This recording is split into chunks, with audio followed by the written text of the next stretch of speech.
नमस्कार। भारतवाणी से मैं कविता स्वागत करती हूँ आप सबका श्रीमद् अध्यात्म रामायण संपूर्ण पाठ के अंतर्गत उत्तर कांड में। और आज हम पढ़ेंगे उत्तर कांड से पहला सर्ग। आज के इस सर्ग में है भगवान राम के यहाँ अगस्त्य आदि मुनीश्वरों का आगमन और उनका सत्कार। तो चलिए प्रारंभ करते हैं आज का पाठ। जयति रघुवंश तिलकः कौसल्या हृदय नंदनो रामः दशवदन निधनकारी दाशरथि पुंडरीकाक्षः। श्री कौशल्या जी के हृदय को आनंदित करने वाले, दशवदन रावण को मारने वाले, रघुवंश तिलक दशरथ कुमार कमल नयन भगवान राम की जय हो।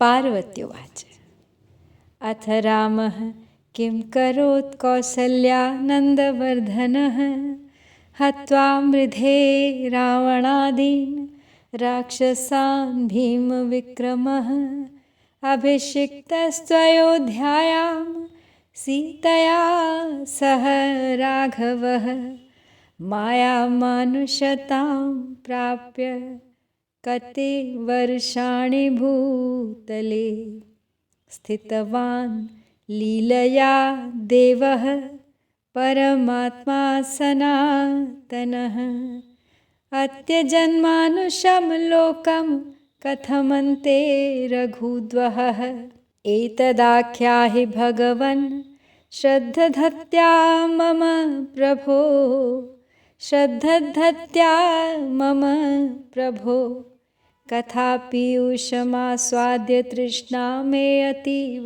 वर्धते रामचन्द्रस्य भगवन् ब्रूहि विस्तरशः कथाम्।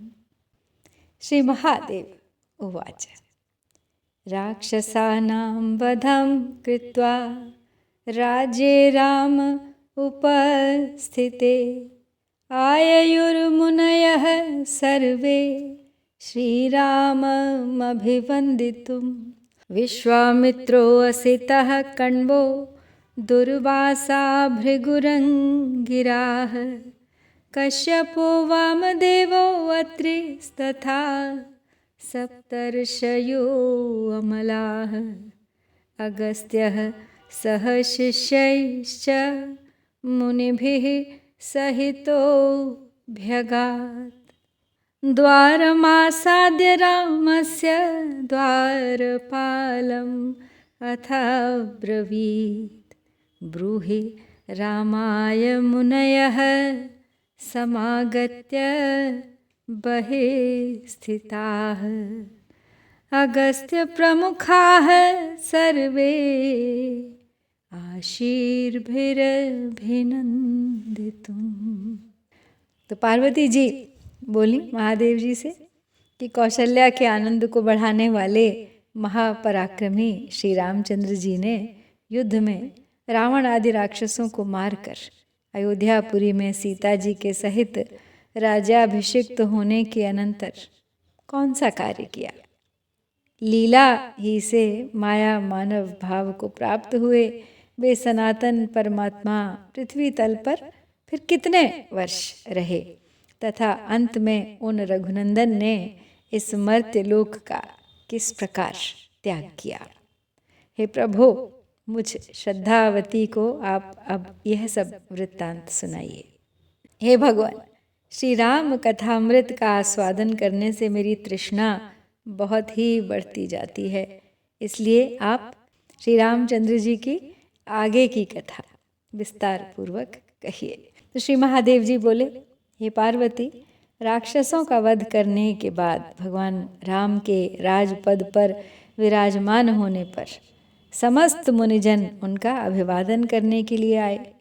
उस समय विश्वामित्र, असित, कण्व, दुर्वासा, भृगु, अंगिरा, कश्यप, वामदेव, अत्रि तथा निर्मल स्वभाव सप्तर्षिगण और अपने शिष्यों तथा अन्यान्य मुनिजनों के सहित अगस्त्य जी वहाँ पर पधारे। उन अगस्त्य जी ने भगवान राम के द्वार पर पहुंचकर द्वारपाल से कहा, तुम महाराज राम से जाकर कहो कि आपका आशीर्वादों से अभिनंदन करने के लिए अगस्त्य आदि समस्त मुनिगण आए हैं और बाहर खड़े हुए हैं। प्रतिहारस्ततो राममगस्त्य वचनाद्रुतं नमस्कृत्याब्रवीत् वाक्यं विनयावनतः प्रभुं।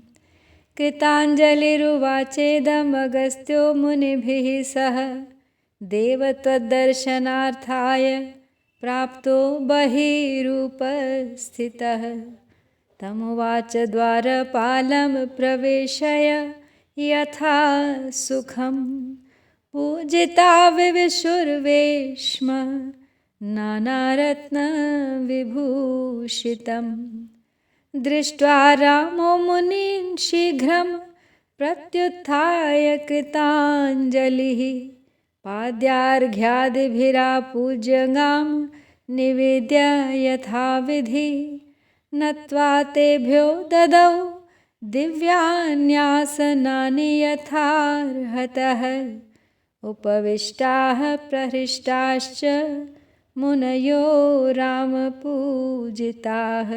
सम्पृष्टकुशलाः सर्वे रामं कुशलमब्रुवन्। कुशलं ते महाबाहो सर्वत्र रघुनन्दन। दिष्टयेदानीं प्रपश्यामो हतशत्रुं मरिन्दम। न हि भारः स ते राम रावणो राक्षसेश्वरः। स धनुस्त्वं हि लोकान् स्त्रीन् विजेतुं शक्त एव हि। दिष्टया त्वया हताः सर्वे राक्षसा रावणादयः। सह्यमेतन्महाबाहो रावणस्य निबर्हणम्। असह्यमेतत् सम्प्राप्तं रावणेर्यन्निषूदनम्। अन्तकप्रतिमाः सर्वे कुम्भकर्णादयो मृधे।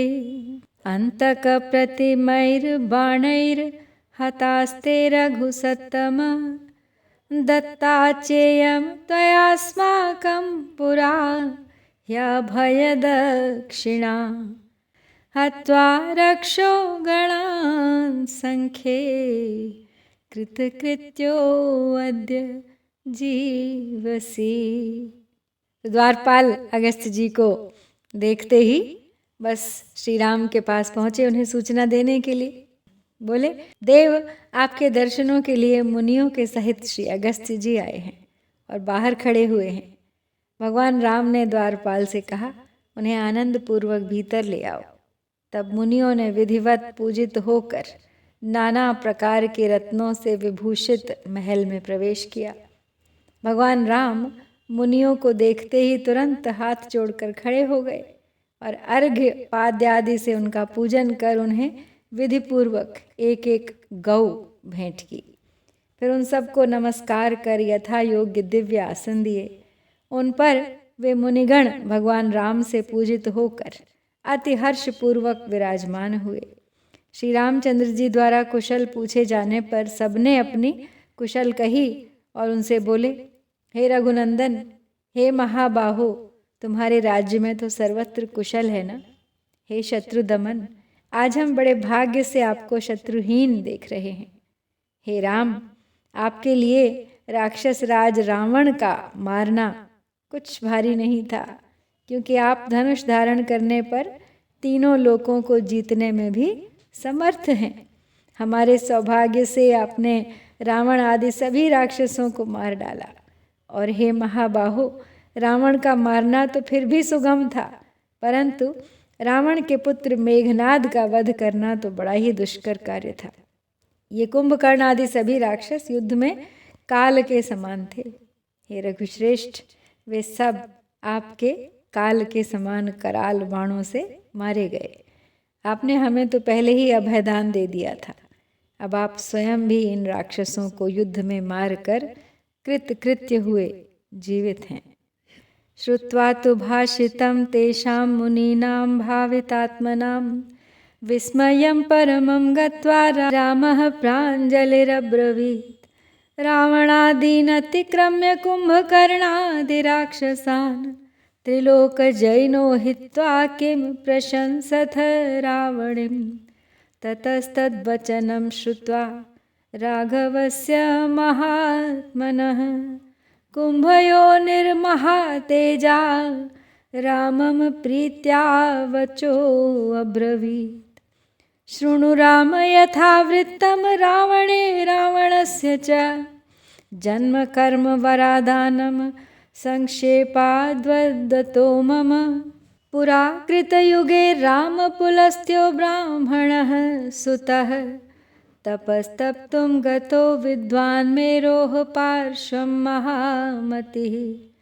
तृणबिन्दोराश्रमे असौ न्यवसन्मुनिपुङ्गवः तपस्तेपे महातेजाः स्वाध्यायनिरतः सदा तत्राश्रमे महारम्ये देवगन्धर्वकन्यकाः गायन्त्यो नृतुस्तत्र हसन्त्यो वादयन्ति च पुलस्त्यस्य तपोविघ्नं चक्रुः सर्वा अनिन्दिताः ततः क्रुद्धो महातेजा व्याजहारवचो महत् या मे दृष्टिपथं गच्छेत् सा गर्भं धारयिष्यति ताः सर्वाः शापसंविघ्ना न तं देशं प्रचक्रमुः तृणबिन्दोस्तु राजर्षेः कन्या तन्ना शृणोद्वचः विचचार मुनिरग्रे निर्भया तं प्रपश्यति बभूव पाण्डुरतनुर्व्यञ्जितान्तः शरीरजा दृष्ट्वा सा देहवैवर्ण्यं भीता पितरमन्वगात्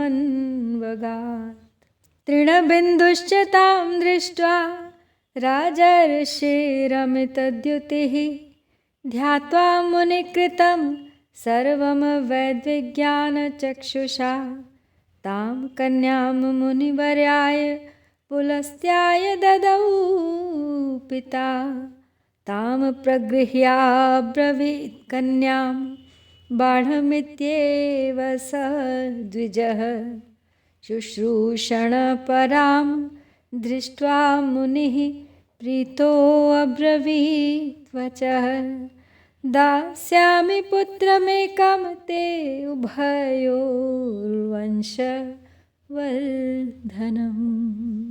मुनिवरों से वार्तालाप हो रहा है श्री राम का। उन आत्मनिष्ठ मुनीश्वरों का भाषण सुन श्री रामचंद्र जी ने अत्यंत विस्मित हो उनसे हाथ जोड़कर पूछा, हे मुनिगण, आप लोग त्रिलोक विजयी रावण और कुंभकर्णादि राक्षसों को छोड़कर रावण के पुत्र मेघनाद की ही प्रशंसा क्यों करते हैं? महात्मा रघुनाथ जी के ये वचन सुनकर परम तेजस्वी मुनिवर अगस्त्य जी ने उनसे अति प्रीतिपूर्वक कहा, हे राम, तुम रावण और उसके पुत्र के जन्म, कर्म और वर प्राप्ति आदि का वृत्तांत सुनो, मैं उनका संक्षेप से वर्णन करता हूँ। हे राम, पूर्व काल में सत्य युग में ब्रह्मा के पुत्र महामति विद्वान पुलस्त्य जी तप करने के लिए सुमेरु पर्वत पर गए। वे महातेजस्वी मुनिश्रेष्ठ तृणबिंदु के आश्रम में रहने लगे और वहाँ निरंतर स्वाध्याय प्रणव जप में तत्पर रह तप करने लगे। उस महारमणीय आश्रम में देवता और गंधर्वों की सुंदरी कन्याएं गाती बजाती हंसती हुई नाचने तथा पुलस्त्य जी के तप में विघ्न डालने लगी। तब महातेजस्वी पुलस्त्य जी अत्यंत क्रुद्ध होकर बोले, जिस देव या गंधर्व कन्या पर मेरी दृष्टि पड़ जाएगी वही गर्भवती हो जाएगी। तब उस श्राप से भयभीत होकर उनमें से कोई भी उस स्थान पर नहीं आई, किंतु राजर्षि तृणबिंदु की कन्या ने ये वाक्य सुने नहीं थे, इसलिए वह मुनीश्वर के सामने निर्भयता पूर्वक उन्हें देखती हुई घूमती रही।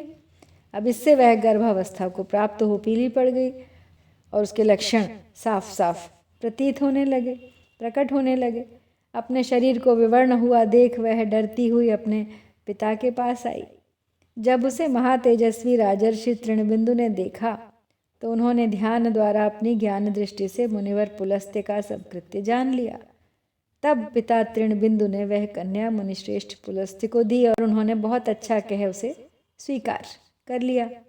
अब उसे अत्यंत शुश्रूषा परायण देख मुनिवर पुलस्त्य ने उससे प्रसन्न होकर कहा कि मैं तुझे दोनों वंशों मातृपक्ष और पितृपक्ष को बढ़ाने वाला एक पुत्र दूंगा। ततः प्रासूत सा पुत्रम पुलस्त्यालोक विश्रुतम विश्रवा इति विख्यातः पौलस्त्यो ब्रह्मविन् मुनि। तस्य शीलादिकं दृष्ट्वा भरद्वाजो महामुनिः भार्यार्थं स्वां दुहितरं ददौ विश्रवसे मुदा। तस्यां तु पुत्रः संजज्ञे पौलस्त्यालोकसम्मतः पितृतुल्यो वैश्रवणो ब्रह्मणा चानुमोदितः।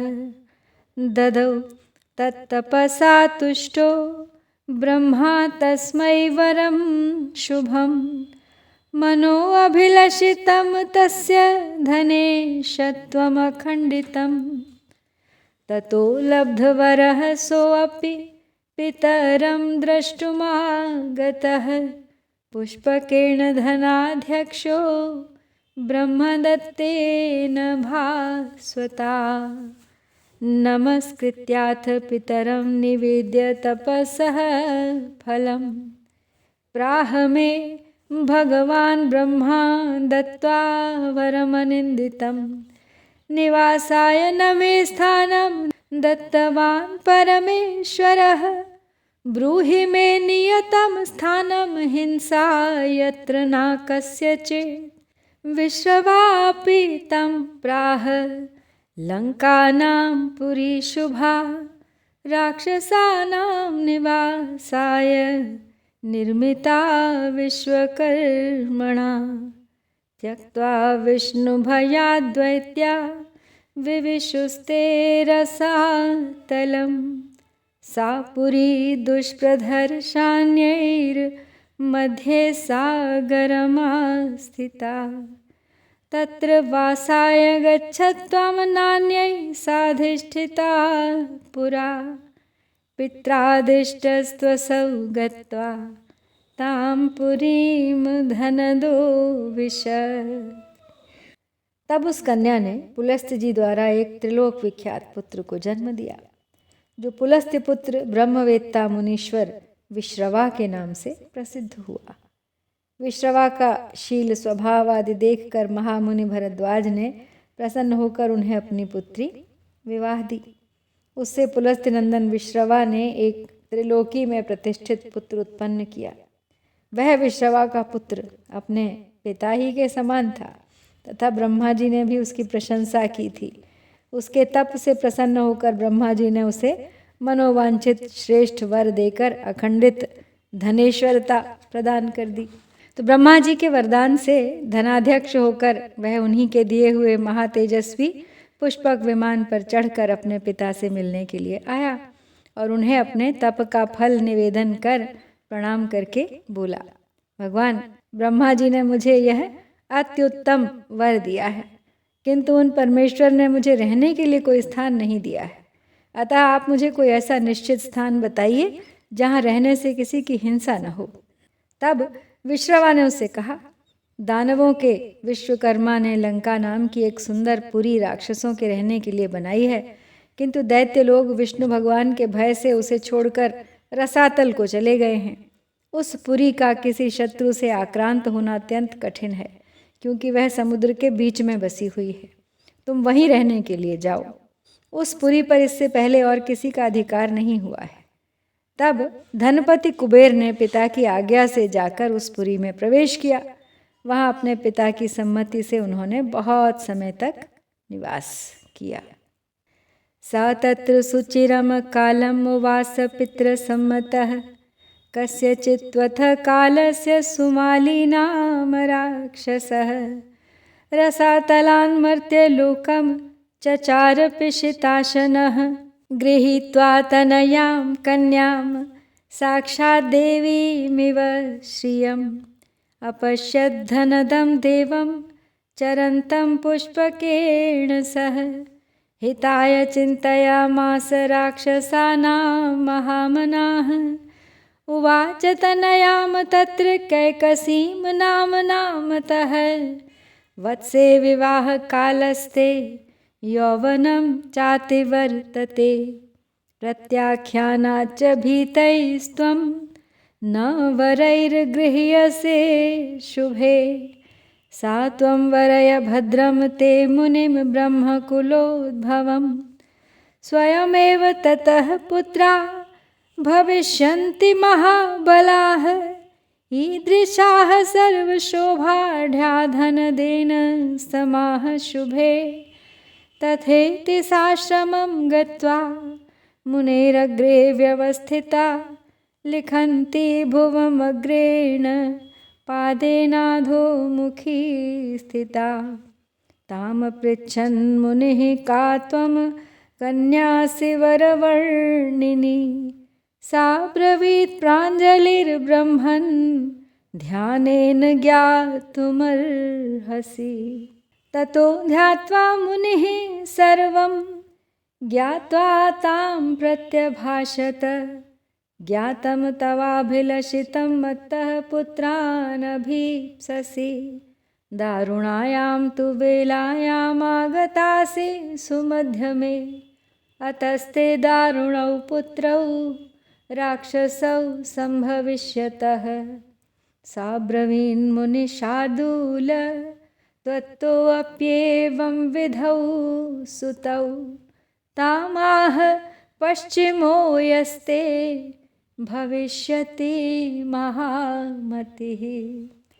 अब आगे बताते हुए कहते हैं कि किसी समय सुमाली नामक एक मांसभोजी राक्षस साक्षात लक्ष्मी देवी के समान रूपवती अपनी कुंवारी पुत्री को साथ लिए रसातल से आकर मर्त्यलोक में घूम रहा था। उसने भगवान कुबेर को पुष्पक विमान पर चढ़कर विचरते देखा। तब महामती सुमाली राक्षसों के हित का उपाय सोचने लगा। वह कैकसी नाम वाली अपनी कन्या से बोला, बेटी तेरे विवाह का समय और यौवन काल बीता जा रहा है, किंतु हे सुंदरी तू छोड़ देगी इस भय से तुझे कोई वर वरण नहीं करता। अतः तेरा कल्याण हो, तू स्वयं ही जाकर ब्रह्मा जी के वंश में उत्पन्न हुए मुनिवर विश्रवा को वरण कर। हे शुभे, उनसे तेरे इस कुबेर के समान सर्व शोभा संपन्न महाबलवान पुत्र उत्पन्न होंगे। तब वह बहुत अच्छा कहकर मुनीश्वर के आश्रम पर जाकर खड़ी हो गई और नीचे को मुख किए चरण नख से पृथ्वी को रेदने लगी। मुनीश्वर ने उससे कहा, हे सुंदर वर्ण वाली, तू कौन और किसकी कन्या है तथा किस लिए यहाँ आई है? तो कैकसी ने हाथ जोड़कर कहा, ब्राह्मण आप ध्यान द्वारा सभी कुछ जान सकते हैं। तब मुनिवर ने ध्यान द्वारा सब बातें जानकर उससे कहा, मैं तेरी अभिलाषा जान गया, तू मुझसे पुत्रों की इच्छा करती है, किंतु हे सुंदरी तू इस दारुण समय में आई है, इसलिए तेरे पुत्र भी 2 महाभयंकर राक्षस होंगे। उसने कहा, हे मुनिश्रेष्ठ, क्या आपके द्वारा भी ऐसे पुत्र होने चाहिए? तब मुनीश्वर ने उससे कहा, उनके पश्चात तेरे जो पुत्र होगा वह महाबुद्धिमान परम भगवत भक्त श्री संपन्न और एकमात्र राम भक्ति में ही तत्पर होगा। महाभागवतः श्रीमान राम भक्त्येकतत्परः इत्युक्ता सा तथा काले सुषुवे दशकन्धरम् रावणं 20 भुजं 10 शीर्षं सुदारुणं तद्रक्षो जातमात्रेण चचाल च वसुन्धरा बभूवुर्नाशहेतूनि निमित्तान्यखिलान्यपि कुम्भकर्णस्ततो जातो महापर्वतसन्निभः ततः शूर्पणखा नाम जाता रावणसोदरी ततो विभीषणो जातः शान्तात्मा सौम्यदर्शनः स्वाध्यायी नियताहारो नित्यकर्मपरायणः कुम्भकर्णस्तु दुष्टात्मा द्विजान सन्तुष्टचेतसः भक्षयन् ऋषिसङ्घाश्च विचचारातिदारुणः रावणोऽपि महासत्त्वो लोकानां भयदायकः ववृधे लोकनाशाय यामयो देहिनामिव राम त्वं सकलान्तरस्थमभितो जानासि विज्ञानदृक्साक्षी सर्वहृदि स्थितो हि परमो नित्योदितो निर्मलः त्वं लीलामनुजाकृति स्वमहिमन् मायागुणैर्नाजसे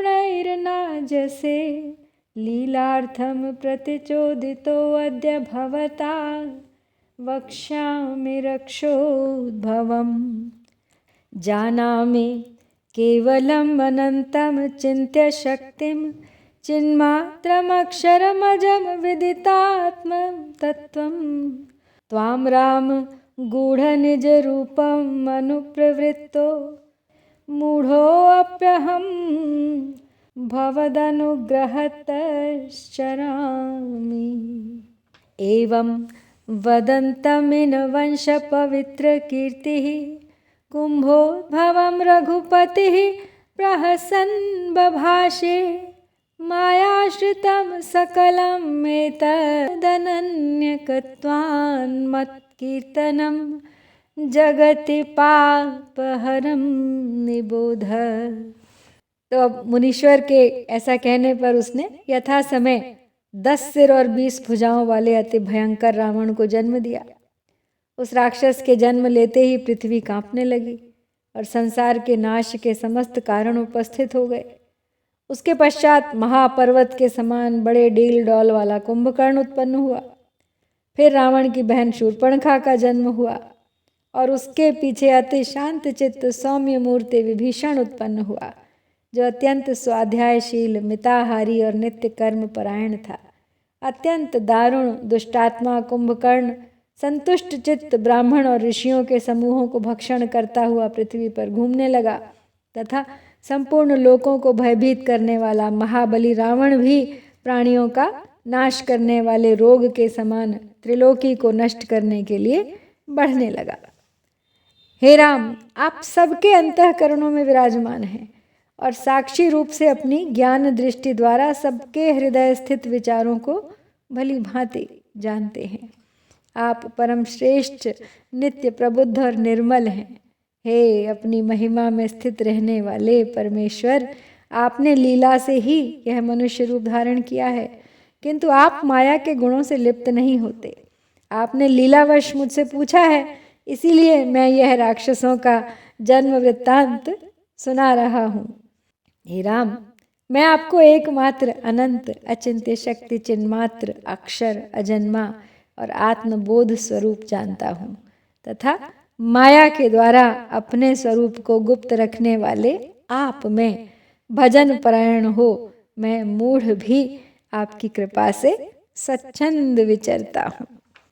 अगस्त्य जी के इस प्रकार कहने पर सूर्यवंश के सुयश स्वरूप श्री रघुनाथ जी ने अगस्त्य जी से हंसकर कहा, यह संपूर्ण संसार मायामय है, क्योंकि वास्तव में यह मुझसे पृथक नहीं है। हे मुने, तो मेरे गुण कीर्तन को ही इस संसार में संपूर्ण पापों का नाश करने वाला जानो। तो श्री राम और अगस्त्य मुनि के बीच इस वार्ता के साथ हम यहाँ पे अध्यात्म रामायण के उत्तरकांड से प्रथम सर्ग समाप्त करते हैं। इति श्रीमद् अध्यात्म रामायणे उमा महेश्वर संवादे उत्तरकांडे प्रथमः सर्गः। जय श्री सीताराम, जय भारत।